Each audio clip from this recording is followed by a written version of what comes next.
الرحمن الرحيم لقد كان لسبع في مسكنهم آية جنتان عن يمين وشمال كلوا من رزق ربكم واشكروا له بلدة طيبة ورب غفور فأعرضوا وأرسلنا عليهم سيل العرم وبدلناهم بجنتيهم جنتين ذواتي أكل خمط وأثل وشيء من سدر قليل.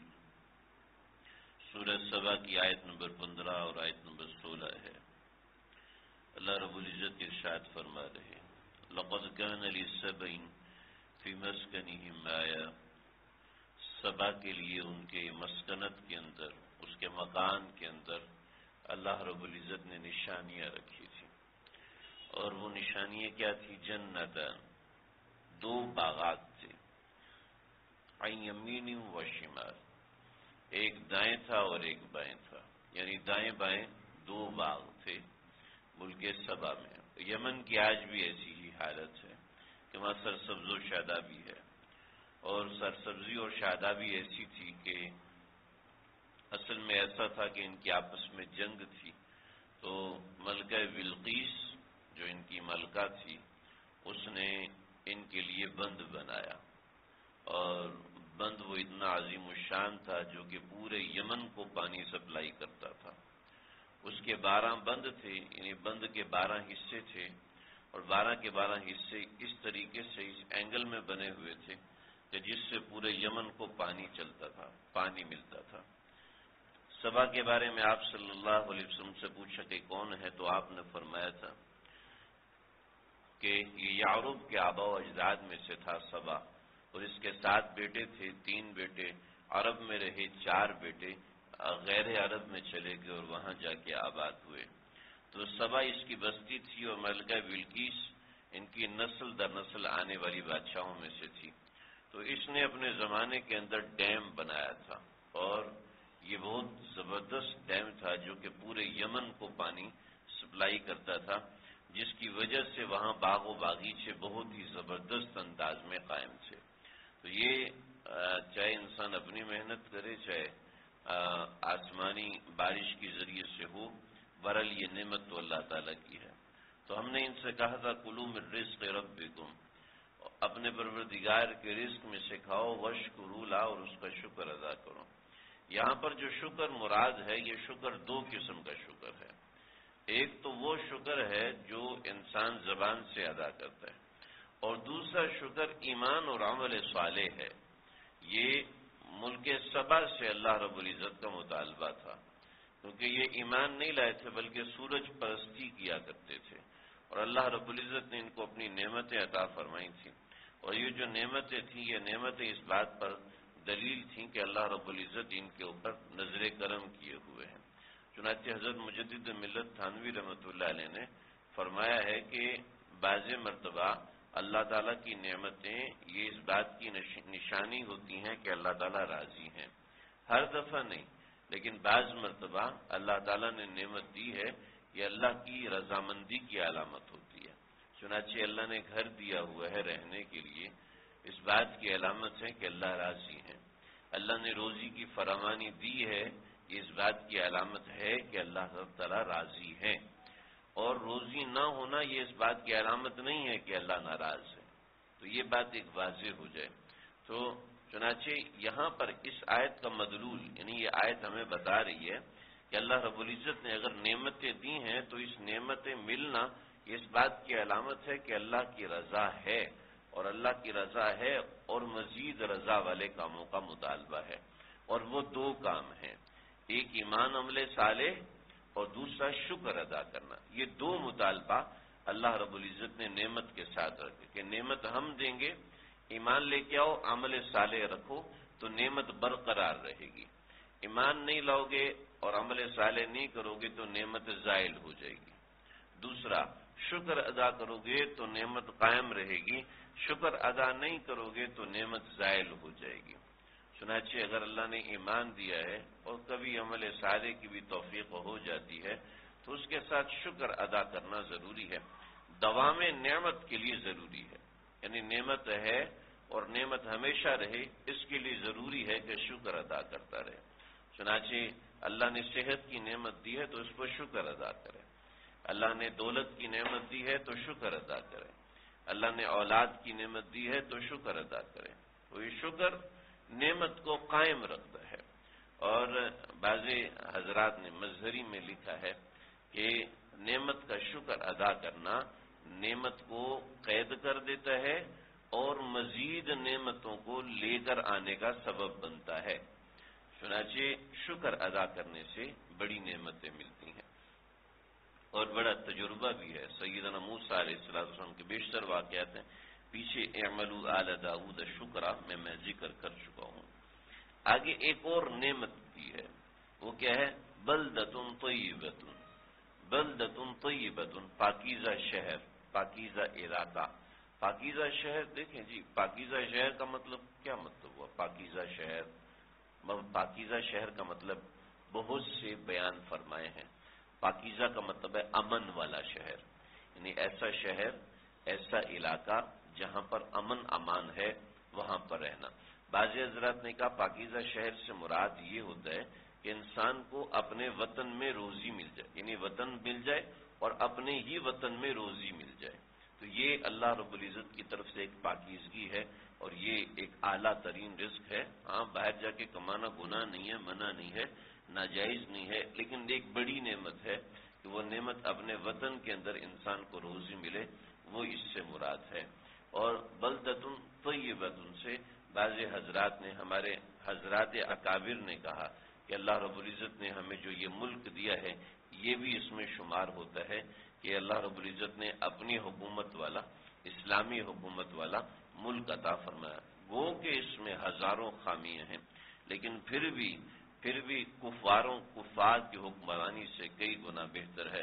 اگرچہ اور بڑے مفسدات ہیں، لیکن برحال یہ ایک نعمت ہے. اس نعمت کا انکار نہیں کیا جا سکتا، ناممکن ہے اس کا انکار کرنا. وَرَبٌّ غَفُورٌ، اور معاف کرنے والا پروردگار. اللہ نے اپنی ذات کو بھی ایک نعمت قرار دیا، یعنی ہم اللہ کے بندے ہیں، یہ بھی اللہ کی نعمت ہے. میرے ایک ساتھی ماشاءاللہ بہت سے کام ان کے بنے بگڑے، تو ایک مرتبہ کہنے لگے کہ میں ایک بات پہ اللہ کا شکر بہت کثرت سے ادا کرتا ہوں. کیا؟ کہا کہ اللہ نے روزی اپنے ہاتھ میں رکھی ہے، کسی دوسرے کے ہاتھ میں نہیں رکھی. اگر انسان کی روزی اس کے والدین کے ہاتھ میں بھی ہو تو انسان پھنس جاتا. انسان کی روزی اس کے اولاد کے ہاتھ میں ہوتی تب بھی انسان پھنس جاتا. انسان کی روزی اس کے بڑے مہربان دوست کے ہاتھ میں ہوتی تب بھی پھنس جاتا. دنیا میں چھوٹا سا باس ہوتا ہے، وہ 30-40 ہزار روپے دیتا ہے، 1-1.5 لاکھ روپے دیتا ہے اور وہ روب ایسے جماتا ہے. روزی اللہ نے اپنے ہاتھ میں رکھی. یہ تو سبب ہے نا، سبب ہو کر انسان کو اکڑ آ رہی ہوتی ہے، سبب ہو کر والدین اکڑ رہے ہوتے ہیں کہ ہم نے اتنا دیا، ہم نے اتنا دیا. لیکن جو مسبب الاسباب خود اللہ کی ذات ہے، وہ اصل رزاق اللہ ہیں اور رزاق اللہ تعالیٰ ہیں. اس پہ اللہ کا شکر. تو رب غفور، پروردگار، معاف کرنے والا پروردگار. اللہ نے خود اپنی ذات کو ایک نعمت بنا دیا. اللہ نے فرمایا کہ فَأَعْرَضُوا، جب انہوں نے شکر نہیں کیا تو کیا ہوا؟ فَأَرْسَلْنَا عَلَيْهِمْ سَيْلَ الْعَرِمِ، ہم نے ان کو بند توڑ دیے اور عذاب آ گیا ان کے اوپر بند ٹوٹنے کا. فَبَدَّلْنَاهُمْ بِجَنَّتَيْنِ، 2 باغات تھے، اس کے بدلے ہم نے کیا دیا؟ جنتین، 2 باغات دیے. وہ کون سے باغات تھے؟ ذواتئی اکل خمط. اکل کہتے ہیں کھانے کی چیز، خمط کہتے ہیں یہ جو پیلو کا درخت ہے اس کو خمط کہتے ہیں. پیلو کا درخت جو عام طور پہ برگد کے درخت کو بھی پیلو کا درخت کہتے ہیں، لیکن پیلو کا درخت بالکل سفید لکڑی ہوتی ہے، اس کی جڑ سے عام طور پہ مسواک بنتی ہے. تو یہ پھل ایسا، یہ درخت ایسا ہے جو بالکل پھیکا ہوتا ہے. اکلن خمطن، پھیکے، اصلن، اور جھاڑی دار، جیسے جھاڑیاں ہوتی ہیں، باریک باریک جھاڑیاں آتی ہیں. ایک تو ببول کی جھاڑی ہوتی ہے، اور ایک ویسے باریک باریک جھاڑیاں اگاتی ہیں. آپ اگر ریتیلے علاقوں میں جائیں یا پہاڑی علاقوں میں جاتے ہیں تو یعنی خشک پہاڑی علاقے، تو وہاں پر بالکل یہ اس طرح کی جھاڑیاں جیسے کوئٹہ کی طرف جھاڑیاں ملتی ہیں. تو یہ جو جھاڑیاں ہوتی ہیں کانٹے دار چھوٹے چھوٹے کانٹے لگے ہوتے ہیں جو کپڑوں پہ بھی چپک جاتے ہیں، اس کو کہتے ہیں اصل. تو ایک تو وہ باغات تھے کہ جس کے نیچے صرف چلنے سے ٹوکرا بھر جاتا تھا، یعنی پھل اٹھانے کی توڑنے کی ضرورت نہیں تھی، اور ان کو اللہ تعالیٰ نے بدل دیا پیلو کے درختوں سے، اس کو اللہ نے جھاڑیوں سے بدل دیا. اور وشیء من سدر قلیل، اور جو جنگلی بیر ہوتے ہیں وہ تھوڑے تھوڑے کہیں کہیں لگے ہوئے تھے. یہ اللہ رب العزت نے وہاں کے خد و خال بیان فرمائے کہ اتنی بڑی نعمت ہم نے ان سے چھین لی اور یہ چیزیں ہم نے ان کو دے دی. کیا ہے ذالک جزیناہم بما کفروا، یہ جزا اس لیے کہ انہوں نے کفران نعمت کیا، انہوں نے ناشکری کی ہے. اور هل نجازی الا الکفور، اور ہم یہ بدلہ صرف دیتے ہیں تو ناشکروں کو دیتے ہیں. اس کا ایک معنی تو یہ ہے. دوسرا معنی یہ ہے کہ هل نجازی الا الکفور، اللہ تعالیٰ اگر کسی پہ عذاب نازل فرماتے ہیں تو وہ کھلم کھلا گناہ سرکش لوگوں پہ عذاب نازل فرماتے ہیں. کہ کوئی شخص ایسا ہے، کوئی قوم ایسی ہے جن سے گناہ ہوتا ہے، وہ گناہ کے اوپر نادم ہوتی ہے ہم یہ غلط کر رہے ہیں، یہ چیز ہماری مناسب نہیں ہے. اور کوئی قوم ایسی جو سرعام وہ گناہ کرتی ہے، ان کو کوئی پرواہ نہیں ہوتی، بھائی یہ کوئی چھوڑو یا دفع کرو. جیسے آج کل ہماری شادیوں کے اندر گانے چل رہے ہوتے ہیں، شادیوں میں لڑکیاں ناچ رہی ہوتی ہیں، بچیاں ناچ، یہ شریف لوگ ان کے گھروں کی بچیاں ڈانس کر رہی ہوتی ہیں، اور وہ لباس ایسا ہوتا ہے جس سے ان کا جسم جھلک رہا ہوتا ہے. اور جسم یعنی لباس کیسے قابل اعتراض ہوگی، عورت کا لباس آپ کو کیا پتا کیسے بھئی عورت کو آج سے 10 سال 20 سال پہلے عورتوں کو یہ لباس پہننے کی سمجھ تھی، لیکن آج اگر پہن رہی ہیں تو اس کا مطلب ہے نا یہ کسی ٹریڈیشن سے متاثر ہو کے پہن. ہمارا ٹریڈیشن تو نہیں ہے نا یہ، ہمارا جب ٹریڈیشن نہیں ہے تو پھر آپ کیسے کہہ سکتے ہیں یہ قابل اعتراض نہیں ہے، آپ کیسے سمجھ سکتے ہیں یہ قابل اعتراض. لیکن عورت ایسے کپڑے پہنتی ہے کہ بالکل ایسے کہ جو جسم سے چپکے ہوئے، ایسے کپڑے جن سے جسم جھلک رہا ہے، ایسے کپڑے جن سے، اور آج رواج ہو رہا ہے، ایسے کپڑوں کا رواج ہو رہا ہے. الحمدللہ ہمارے ملک میں کم ہے لیکن ہمارے ملک میں بھی بڑھتا جا رہا ہے یہ رواج. اور ہماری جو ایلیٹ کلاس کرتی ہے کچھ عرصے بعد ہمارا مڈل کلاس، ہمارا اکانومی کلاس، وہ سب وہی کرنا شروع ہو جاتے ہیں. اور ایلیٹ کلاس میں یہ ٹریڈیشن کافی وقت سے جاری ہے جو کہ نیچے بھی آتا جا رہا ہے. تو ظاہری بات ہے اس کو کہتے ہیں سرکشی. ایک تو انسان گناہ کر کے نادم ہوتا ہے اور ایک انسان سرکش ہونے لگتا ہے. هل نجازی الا الکفور. ایک بات یاد رکھیے، کائنات کی تاریخ پڑھ کے دیکھ لیں اور قرآن مجید نے جو قصص بیان کیے اس کی تاریخ پڑھ کے دیکھ لیں. اللہ نے کبھی کافروں پہ عذاب نازل نہیں کیا، اللہ نے ہمیشہ سرکشوں پہ عذاب نازل کیا ہے. صرف کفر کی وجہ سے اللہ نے عذاب نازل نہیں کیا، محض کافر ہونے کی وجہ سے اللہ تعالیٰ نے عذاب نہیں نازل کیا. جب قوم سرکش ہونے لگتی ہے پھر اس قوم کے اوپر عذاب نازل ہوتا ہے. جب قوم سرکش ہونے لگتی پھر قحط آتے ہیں، پھر سیلاب آتے ہیں، پھر تباہیاں مچتی ہیں. جب قوم سرکش، هل نجازی الا الکفور، ہم ایسے کسی کو عذاب نہیں دیتے. جب وہ سرکش ہو جاتا ہے پھر ان کو عذاب دیتے ہیں. اللہ ہماری قوم کی حفاظت فرمائے. دوستو گناہ ہو جانا کوئی بڑی بات نہیں ہوتی، لیکن گناہ کر کے اکڑ جانا، ہاں میں کروں گا، کوئی ہے مجھے روک کے دکھا دے. جیسے صلاح الدین ایوبی نے جب مسلمانوں کی حفاظت کا ذمہ لیا تو رجنالڈ جو تھا اس نے مسلمانوں کے حجاج کے قافلوں پہ حملہ کرنا شروع کیا. ویسے بھی عیسائی کرتے رہتے تھے مسلمانوں کے قافلوں پر، لیکن یہ جو حملہ کرتا تھا تو جو لوگ روتے تھے چیختے تھے تو کہتے تھے بلاؤ اپنے محمد کو، بلاؤ اپنے محمد کو.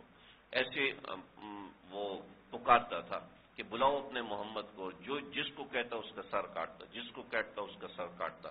جب صلاح الدین ایوبی نے بیت المقدس فتح کیا تو یہ رچرڈ دا گریٹ اور یہ سارے 35 لوگ تھے ان کے سردار، تو سب کو انہوں نے اپنا شربت پیش کیا. تو یہ جو ریجنالڈ تھا اس کو فلسطین کے گورنر نے شربت پیش کیا، کہا میں اس کو شربت پیش نہیں کر رہا، یہ تم شربت پیش کر رہے. جب وہ سب کچھ ہو چکا تو کہا کہ سب بندھے ہوئے تھے، ہاتھ پیچھے بندھے ہوئے، اس کو کہا کہ میں تمہیں اسلام کی دعوت دیتا ہوں۔ کہنے لگا کیسی باتیں کر رہے ہو، کیا ہاتھ باندھ لیے تو سمجھتے ہو میں بزدل ہو گیا ہوں، میں نہیں قبول کرتا۔ تو کہتا شکر الحمدللہ تو نے اسلام قبول نہیں کیا۔ تو کہتا تھا نا مسلمانوں کے قافلوں کو لوٹتے ہوئے کہ بلاؤ اپنے محمد کو۔ محمد کی طرف سے ایک چھوٹا سا سپاہی صلاح الدین آیا اور ایک تلوار ماری، اس کی ساری گردن کٹی، گردن کے پیچھے کے کھال کا ٹکڑا صرف اس سے اس کی گردن لٹک گئی، سب کے چہرے فق ہو گئے۔ تو سب کو صلاح الدین ایوبی نے یہی بات کی، دیکھو میں کسی کو نہیں ماروں گا، آپ سب کی جان کی امان میرے پاس ہے، لیکن میں نے اس کو اس لیے مارا، یہ ہمارا دشمن نہیں تھا، یہ سرکش تھا، یہ سرکش تھا۔ تو اللہ کے ہاں عذاب محض دشمنی سے، محض انکار کرنے سے اللہ عذاب نازل نہیں فرماتا۔ جب سرکشی ہونے لگتی ہے تو پھر اللہ کے عذاب متوجہ ہوتے ہیں۔ تو وہی غلطی، کمی، کوتاہی ہو سکتی ہے، روزہ بھی چھوٹ سکتا ہے، اعمال میں تلخی ہو سکتی ہے، لیکن انسان سرکش نہ بنے، یعنی گناہ ڈھیٹ ہو کے نہ کرے، ہاں میں کروں گا، ہاں جو کرنا ہے کر لیں، تو ایسا نہ ہو۔ حل نجازی الا الکفور میں یہ بات اللہ سے